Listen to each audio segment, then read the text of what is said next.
All right, welcome everybody. We're back again. Episode 5. Yes. Yeah. Episode 5. 5. 5 already? Yeah. My Time flies. goodness. My Time flies. goodness. Big things. Big things. Big news. What happened? You? We had some fun, didn't we? Yeah. Bagged the car. What kind of car do you have? 2019 GTI. Now on airbags. Slammed on the ground. In less than a day. Less than a day, right? It's possible. Less than a day. It shouldn't be done. It is possible. You could. Possible. You could. Theoretically, if everything works out, and you slap your installation, slap the lines and everything, and put it in, bag a car in about 4 hours. I've done it. Yeah. On my own cars. I mean, ours didn't go smoothly. No, it did not. Most of it went smoothly. Most of it went smoothly. Like 75% was super great. We put the suspension, a Mark 7s in Euros, especially the MQB platforms. We put the suspension in about an hour. Yeah. Ran the lines in about an hour. Yeah. It's about 2 hours. And then where did we get stuck on? We could not what? We had one lug nut that we can still not get off today. We've tried everything. We've tried 20-point socket. our tools, our expertise is essentially. At one point we went to Princess Auto to get some We tried to buy whatever we could find, and none of it worked. Heat. Some of you guys have seen already because I posted that. Any tips and tricks anybody had already on Instagram, so some of you have already seen that. You have a picture? I do. Okay, we'll put one up. We'll put one up. Or follow your Instagram account. There you go. What's your Instagram account? So DT Mills 86, super easy. But we managed to get everything done with the wheel still on the car. Right? So literally, one of the bolts, and as some of you may know, it's a bit different when versus Japanese cars where you have lug nuts. Yeah. You have a hub that you put the bolts onto the actual Euro cars, like your BMWs and Volkswagens and stuff like that. Mercedes. One of the bolts, whether water seeped in or anything, it happens. It happens. Yeah.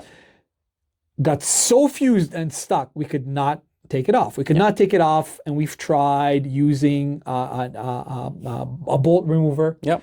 We went to Princess Auto at one point, which is crazy. I mean, that cost us about 4 hours all along. Well, tried welding on it, heating the hell out of it. None of it worked. None of it worked. We did manage to bring it down from a 17 mil to about a 14 or 15. It's a 15 now. So it's still there. I think at this point, man, I'm out of ideas. We have to take it to a professional. Yeah, I'm gonna take it to a shop. We're supposed to be professionals, but like not when it comes to wheels and tires and lug nuts. Like that's not my day to day in any way, shape, or form. I still think though, because we were trying to also loosen them up and remove them while the car was in the air. Yeah, I think we could have. Best tip for anyone that's removing lug nuts, and maybe we're just silly, we don't know what we're doing, but we've done many cars, I've done many cars, is to break them while the car is on the ground. Yeah, and usually whenever I'm changing mine, you don't need, I've done it without breaking them. I always do them by hand, so I don't even have a strong enough like electric impact. I have an air impact, but I barely bring it out. Okay. So I've always done everything by hand and never had any issues. I've seen everybody use guns and all those things. I wasn't worried in any way, shape, or form. No, and 19 went up, or was 19 was fine, Yeah, 5, 10, 15. Yeah, and 19 out of 20 was fine. Yeah. And then not one. Just one. The damn one lug nut. That cost us everything. Well, that was, like you said, 4 to 5 hours of messing with that one, and we still bagged the car in a day. Yeah, and then you know what we did? We literally could not remove the wheel. And we were like, heck no. We're going to still bag this thing because it's coming down and it's going on the ground. Yep. We literally removed the lower control arm in order to slide out the spring with support. I mean, we worked on the lift. If we worked on jack stands, it would have been a pain in the ass. So we have lifts. Yeah. In my shop, we got lifts, obviously, and proper tools and stuff like that. Yep. Loosen up the lower control arm with support, remove this spring, went in. Thank God you only had, 18s? Because if you had 19s and bigger tires, oh my God, it would be a pain in the ass. Went right in, to remove the shock from the top. Yeah. You know what I mean? We already had the lower control arm. Pulled it out. Put a new one in for the upgraded shock for the air suspension. Properly valved for your car, obviously, and to support the bag.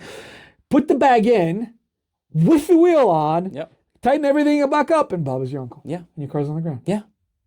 With still one lug nut stuck. Still. And everything else is super easy. Like, I was surprised at how quickly the fronts were in and essentially done. It's not a hard car to bag, dude. I was surprised because, like, I don't deal with suspension day in and day out by any stretch. And I've always just been like, I don't want to do this. It's going to take me all day, blah, blah, blah. And then, like, come to somebody that knows what they're doing. And it's like, oh, this is super easy. Yeah. And then, like, when it came down to, like, running wires and running lines and everything, that was super straightforward. Yes. Right? Because I already had some of the prep work done. You can do it. Everything easy. Yourself. I already had, like, my tank mounted. I already had the compressor mounted because I'm working on redoing the entire trunk setup. So I already had that done. But you're savvy, too, though. So your approach to it is a little bit different. Of course. Like, we both can work on things. Yeah. Like, I didn't do much in the suspension because, like, you can only really do one person at a time. And then it was... I got to do my part and get everything done and in. And so the first challenge was well, there wasn't really any other challenges. That was it. That was the major challenge. Now, the MQB platform, the Volkswagens, even my Tiguan, the suspension is similar, but it's not the same because obviously it's a bigger car. Yeah. So you have different valving for the rear shocks and you have a different support bag, which differs from the Mark 7s, which our kits are different when it comes to the Mark 7 GTIs and Rs versus, Tiguan kits. They're specialized because I'm a Tiguan owner, so there's a big difference and it matters. Of course, heavier car. Right. But most the companies out there will use like a Mark 7 kit for the Tiguan. And it's not the same. Yeah. The point I'm trying to make is why it's so attractive for people to mod, I think, because it's like before it was like Honda Civic, and Civics are still very, very popular and easy to mod. I mean, you type in like Mark 7 Golf or GTI, even Mark 8 or even Mark 6s, like strap bars, lower control arms, camber arms, suspension components, like there must be like 50, 60 different coilovers. Of course. Easy to mod. Fun. Yeah. And this is from somebody that's a Honda and Lexus guy. Yeah. Okay. Yeah. I still love my Hondas and Lexus. Don't get me wrong. I have GS and stuff like that. But it's just so attractive and so cool. So we're able to do it in under a few hours. Yeah. Now, that doesn't mean that you've never bagged a car. You got your kit, and don't think that your show is on Sunday, Friday night at 6 p.m. Let's bag a car. It's probably not going to happen. But kudos to you if you do it, though. Yeah, successfully, without blowing anything and doing everything correctly and not, driving like this or like that on your car. 100%. Yeah. But you did the groundwork. So you did the wiring. Yeah. And talk about your tank mounting. It's different. It's unusual. I've never seen really a tank mounted that way. So and also why? So if you know me, okay. Got a new kid. She's 3 now. So trunk space was always something very, very, very, very, very important to me. So when I built the stereo for the car, I couldn't give up any trunk space. So everywhere below, if you know the Mark 7s at all, there's a cover. Your spare tire's underneath. Spare tire out. My entire stereo system took up that entire space. Well, now we're talking a good system. Now we're talking about bagging a car, and you need a tank, you need compressors, you need your manifold, you need all of these things, and now I have no space. So stereo got removed and started from scratch to be able to fit some stuff under there. But the tank was always the problem. I'm like, where do I put it? I can't give up any more trunk space. Well, the only spot that I could think that it was going to work was in the tailgate. Hatch. You mounted it on the hatch. It is right in there. How was that? Surprisingly easy. Running the lines is because you need to have the compressor supply lines. Yeah. You need to have the management supply lines, and you need to have the drain. But the drains you can easy. Okay. Yeah. Surprisingly easy, considering. Because like I know none of this. Like Matt's like, okay, here's your tank. You gotta run some lines, and I'm like, here's some extra line, right? There you go. Cool. I'll just go home and figure this out. So go to the shop, and I'm like, okay. So step 1, you have to mount the tank. Tank has to be mounted solidly because it's on a moving part. It's not heavy. It's not heavy, but it's on a moving part. Yes. So that trunk gets slammed. So like it can't just go banging around and everything. So I need to find solid mounts. So the plastic mounts to 2 locations or 4 locations. So I reused 2. The one thing I noticed, my wiper motor was in the way. So the tank wouldn't go as far back as possible. Well, they make handy dandy wiper delete kits. Oh my God, here we go. So, now we started to remove things just to get things. And it happens. You do it. When you modify cars, this is what happens. Not all the time. You pray it doesn't. But most of the time, it is what it is. It does. They make a kit, so it was really easy. Went and bought the kit. It's a little plug that covers the hole through the glass. You take the motor out, good to go. Well, the motor also has 3 mount points. So there's more mount points for me to use to mount this tank. Fantastic. Bonus. So it's all mounted in with factory locations, nut and bolt, so it's not coming out, lock washers, everything. So the tank is now solid. Okay, so we know where the tank's going. The tank is mounted. So I'm slamming the trunk, everything, making sure that it's not moving at all, up and down, up and down, up and down, we're good. Now it's lines. Well, the way that the boots that your wiring runs through from the car into the trunk, it's in the center. It's in the center, but they don't kink at all. So all they do is they just articulate this way. Perfect. Well, the way that the line is, that works for it. So run lines through both boots, good to go. But that's one of the biggest challenges, because I have a lot of customers that will hit me up and they're like, "Hey, can we mount my tank on the tail, or on the hatch?" And there's 2 things to consider. One, you have to consider whether your actual supply line, even if you use a braided line, doesn't matter. Will it tuck in as you close it? So there's considerations you need to look at. Okay, go on. So like that was super easy. Like they're straight shots. And like with how flexible the line was, Mark 7, it was easy. You're able, anything with the hatch for the Golf has the same. They should all be the same. Even the Mark 8 will probably be the exact same. Mark 6 is probably still the same. Like they didn't re-engineer the wheel. Not an issue between 6, 7, 8, right? Not necessarily. You could have a 3-row, and then you don't have much space. Oh yeah, I forgot they do have a 3. Yeah, okay, never mind. Yeah. So in theory, yes. But you also might have an entire stereo that you don't want to give up any more space to. So like, there's options. There's always going to be options. But that wasn't new for me, because I've seen a Mark 7 tablet. So that was cool that you took that route. Yeah, but you learned from it. It was just space. And then it was, okay, well, now that it's mounted, now trim panels. So I grabbed an air saw and I cut a great big huge hole in the plastic and got the plastic back up there. Now I just trim it out, which is what I do every day. So super easy. Built the trim in like a few hours, and now I'm actually gonna like hard build it. It was just essentially a practice trim, which you copy into your final panels and get all your fitments and all those things. I already have all the mounts made for it, so that's essentially easy and done. Okay, so you mounted the tank, you ran the lines, had everything prepared, so put in the struts, ran the lines, wired up the management, set the presets, went for a quick rip because it took us a couple hours to do, and bang, you're on the ground. It was, I mean, with you already having experience with the Mark 7s, you pretty much already knew the vast majority of the settings for it, of here's your rough air pressures. We go out, we take it, make sure that everything's still good. And you ride lower now too, compared to your springs, right? Of course. So sick. I love the lower ride, man. Right. And airing up for stupidity. Yeah, I've aired up once or twice, but like I already got I also got super used to driving already low, so it's not that bad. Right? There's a few things that I was like, I probably should have aired up for that, but I'm still getting used to it because it's still all new to me. I don't always think of it. I don't always remember like, I'm on air now. It's just like, I could have. You'll figure it out, because the other thing that I noticed is parking. Because like, I'm horrible and I never pay attention to where my wheels are. Oh yes, be careful. And also the doors, because you're lower too. Don't hit it. Oh, you hit a curb? No, I haven't done anything. But I purposely prepare your wife, passengers. Yes, wife. My wife. Yeah. I've never cared about where my wheels sat. Okay. So now I'm starting to become conscious, because like I'm not airing down most of the time in the winter, just because I don't see the necessarily need every time. Just until I get used to like, always straighten my wheels, because like sometimes like I'll pull in full lock and run in, especially with kids and everything like that. So like, I'm also glad that the car doesn't automatically air down. It stays where it's supposed to be, and it will just stay there for like, especially those quick trips.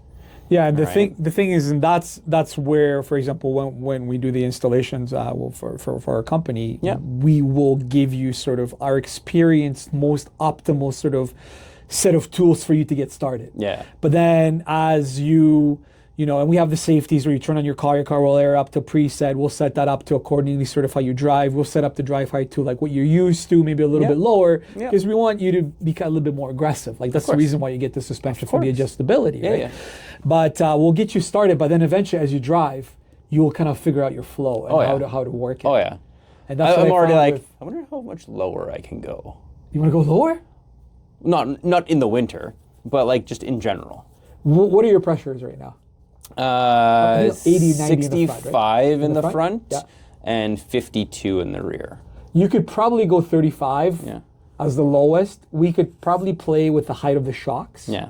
Right? We could thread them in more so it's a little bit shorter. Now, anytime you do sort of adjustments, you're limiting the rise range, right? But then you do have, the quality still there because based on the dampers that we use, for example, they're a full travel damper. So you have large reservoirs. So when you shorten the distance, you still have nice travel. With some of the lower quality shocks, and this is a secret, they have very low travel reservoirs. So when you shorten it, you're basically bottoming out inside and they're very stiff. Yeah. And they're not as good, right? Yeah. So you do have a lot of room because I built yours to have a full range of adjustability, so we could do that. But the point I'm trying to make is we get you started, but then now you're figuring out sort of your own flow, right? Of course, and that's how everything should be. It shouldn't be like, here's your cookie cutter, here's what you get, here's what you're stuck with. The best is you can contact me and I can, I can ignore you and I don't have to provide you something. I'm kidding. Of course, no, we could talk about suspension. I know where he works now. Right? Yeah, Scene Works podcast, we'll find him. But I have a couple questions. Sure. So just to remind our viewers, the ideal, amazing thing is, did we ruin it? We didn't ruin it. We're trying to get it built for Motorama. Yeah, that's the goal with all of this. It's not done yet. You guys see just the preview online. Yeah. There's more to come with that with Dance. We're gonna try and change a few things. It's the first SceneWorks build. Essentially. Yeah. Yeah. We're gonna take this out and show it off and get people involved and learn some things and talk about some things. Never mind a SceneWorks banner in the back. Just have the car. Good. Yeah. Have the car. Have the banner on the car. Yeah. Have the banner and the car. Both. All the things. All things. All the things. Perfect. Branding matters. So this, we will talk more and more with as some we do updates, more things. Right? Yeah. So that's kind of the vision. So the idea is we want the car to stand out enough that people want to come and talk to us. Please, we want to try to be cool. Right, we want to talk about suspension. We want to talk about some stereo stuff. We want to talk about just the scene in general. If you guys have like questions, or I know lots of people sometimes don't necessarily have friends in the scene and want to start to get to know people. Like, perfect. Come talk to us. Yeah. Right. Like, we know people. Well, we can introduce you to the right people. Yeah. Right. Like, if you watch the last episode, there's a lot of bad people out there. Not saying that we know everybody, but we can steer you in the right direction, and then you can go and meet them and make the choice yourself. Right? Don't take our word for it. And look at our work, too. Yeah. It's there. It's on display. That's the whole idea. Ask us questions. Right? I'm an open book with all of it. I'll tell you everything that I did. Yeah. Right? Just because I did it doesn't mean that you're going to necessarily do it the exact same way. So. No, but it's an inspiration. It's to showcase the build and just have fun with it. Yeah. I get so giddy. I was so giddy.